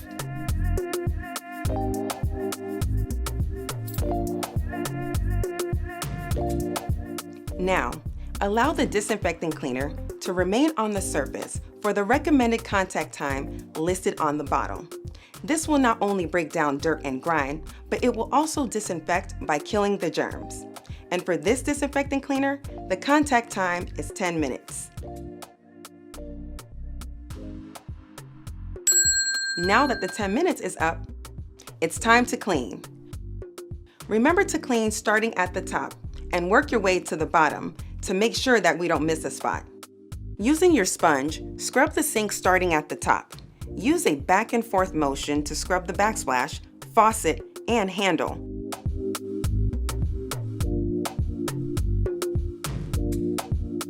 Then work your way down and scrub the sink counter using circular or back and forth strokes in an overlapping S pattern. Now move down into the sink basin and scrub the sides of the basin, working from top to bottom and all the way around. Dip the sponge in the bucket of soapy water if it becomes dry. Using a brush, be sure to scrub around the faucet, the rim, and the stopper.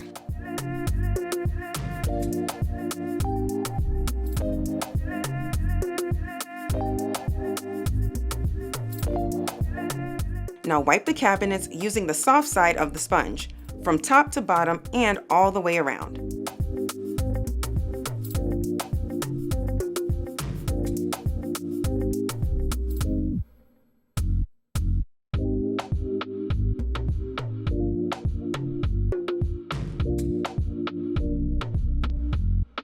Remember to dip the sponge in the bucket of soapy water if it becomes dry. Finally, it's time to rinse the sink and cabinet. Turn on the faucet and wet a clean microfiber cloth. Rinse the sink and counter by wiping in the same order it was cleaned. When rinsing the faucet and handles, use a cup to pour a little water on it or wet a microfiber towel and wring it out on the faucet to rinse the nooks and crannies. Now let's rinse the cabinets. For ease, dip the microfiber cloth in the bucket of clean water. Wring it out so that it is damp but not dripping, and rinse starting from the top and working your way to the bottom and all the way around.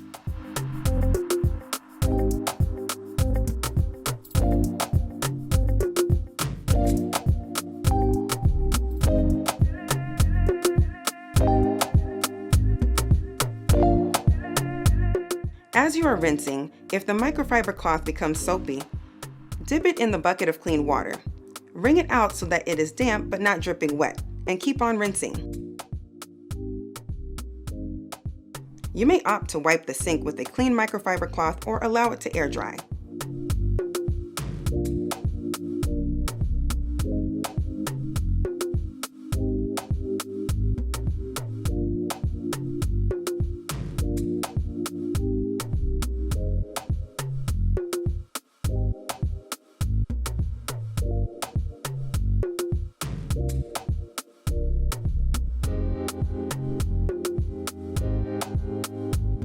Now, the sink is sparkling clean and disinfected.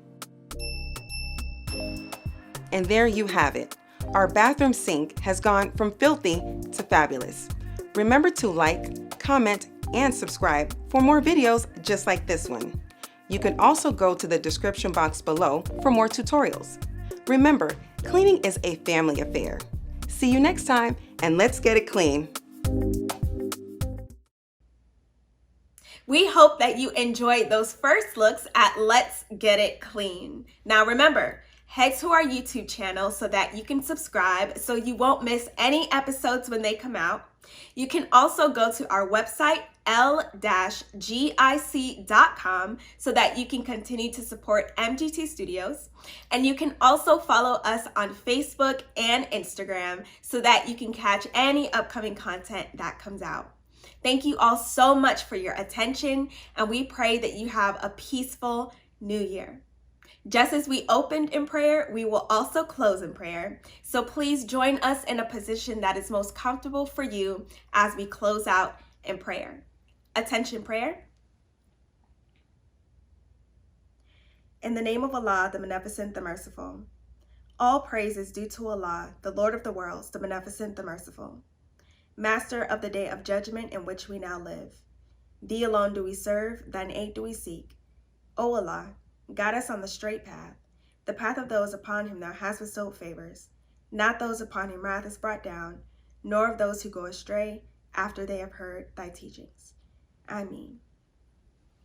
May Allah continue to bless you and your family. Assalamu alaikum.